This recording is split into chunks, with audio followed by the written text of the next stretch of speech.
Everyone can feel it. Something is about to change in Baltimore. After an entire season watching the offense stall, tough decisions pile up, and games slip away by the smallest margins, one name ended up at the center of it all: Todd Monken. The pressure kept building. The criticism never stopped, and suddenly a possibility emerged that could completely flip the situation.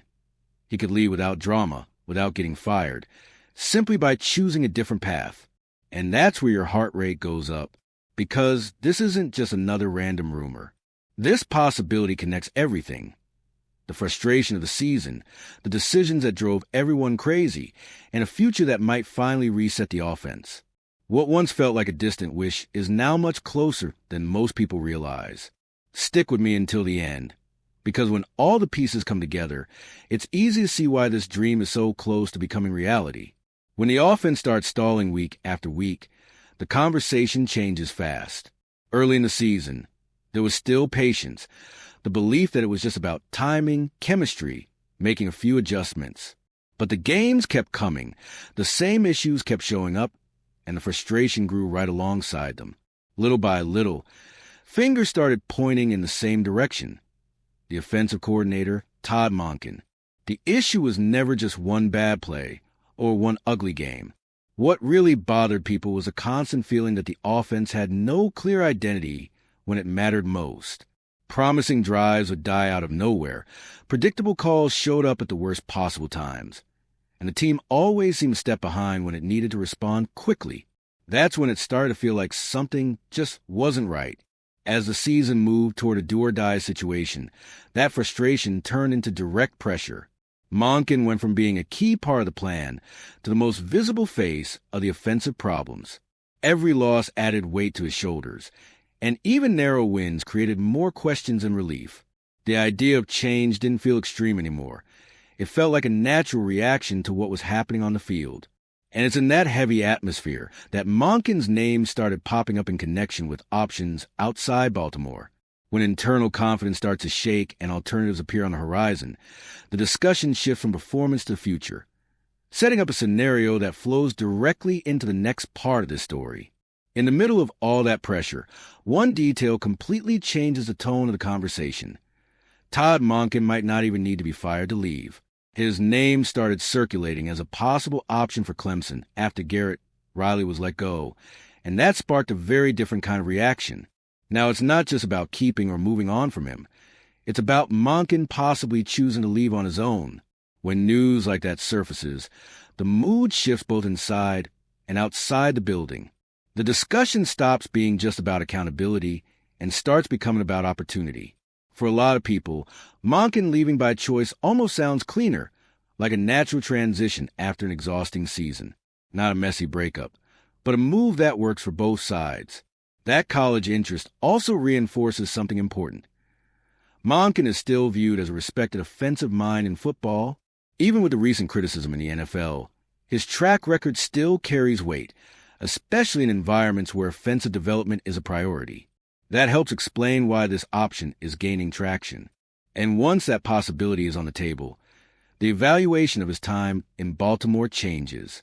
It's no longer just about what went wrong in 2025, but about everything he built before that, especially with the quarterback. Before frustration took over, there was a clear stretch of growth. Lamar Jackson became more comfortable in the pocket, more patient with his reads, and more accurate throwing football, and that didn't happen by accident. Monken played a direct role in that development, shaping the offense to highlight those traits. That evolution changed how Lamar was viewed around the league. He stopped being seen as just an explosive athlete and started showing real control of the game, something critics had always demanded.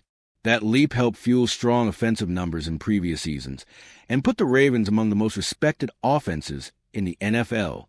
Even in 2025, despite all the chaos, that foundation still shows up at times. The problem is consistency. It appears in flashes instead of staying steady, which only adds to the frustration because the talent is clearly there. And that's exactly why the pressure on Monken increases. If the pieces exist, why isn't it clicking? That gap between what once worked and what stopped working keeps the debate alive. And when you look at the overall offensive numbers under his watch, it becomes clear the situation is more complicated than it seems, leading directly into the discussion about results and obstacles from last season. All right, we're already past the halfway point of this video, but before we continue, I noticed you haven't left a like yet. It's really important because it helps YouTube keep showing you my content so I can keep bringing you the best news about the Baltimore Ravens. So go ahead and hit that like button. It's free and it really helps. Thanks. Now let's get back to it. The numbers tell a story full of highs and lows. Over the past few seasons, the Ravens dominated the ground game like no one else, leading the NFL year after year under Monken's coordination. On top of that, the offense consistently ranked among the league's most efficient, showing balance and strength in different situations. In 2025, that standard dropped. The offense finished in the middle of the league in total yards, something that would have been unthinkable not long ago. But that decline didn't come out of nowhere. Injuries hit hard, especially Lamar Jackson, who wasn't fully healthy and missed key games early in the season. Starting 1-5 forced the team into catch-up mode right away. When an offense loses its most important player, everything has to be adjusted on the fly, and that almost never works smoothly. That context explains part of the drop-off, but it wasn't enough to completely quiet the criticism. Because even with those challenges, certain decisions ended up weighing heavily on how Monken's work was judged.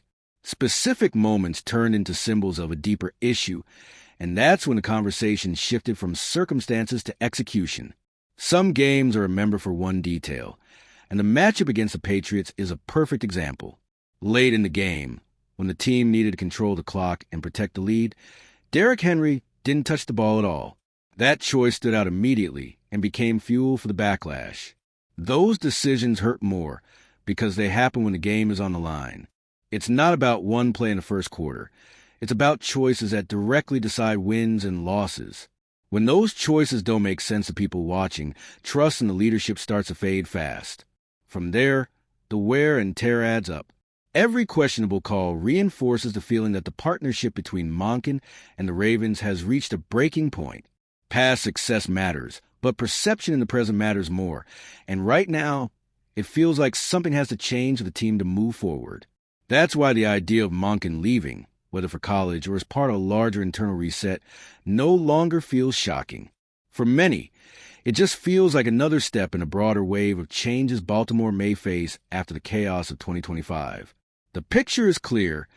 Todd Monken stopped being just part of the project and became a point of tension.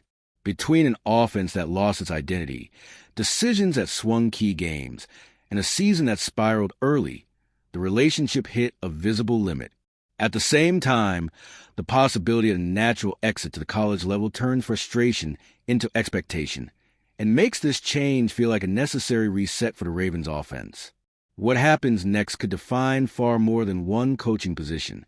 A Monken departure could open the door to a new offensive vision, a new rhythm, and maybe even a different connection with Lamar Jackson and the roster.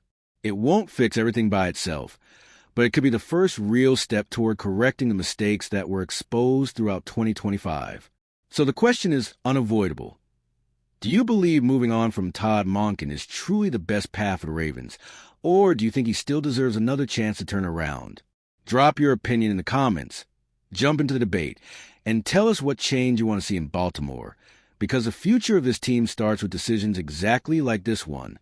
And if you, just like me, are passionate about the world of football and want to learn more about the Ravens' legacy, don't leave this video without sharing it with that friend who is also a Baltimore Ravens fan and will love this content. See those video suggestions on your screen? The first one was handpicked just for you, and the other is a recommendation from YouTube itself.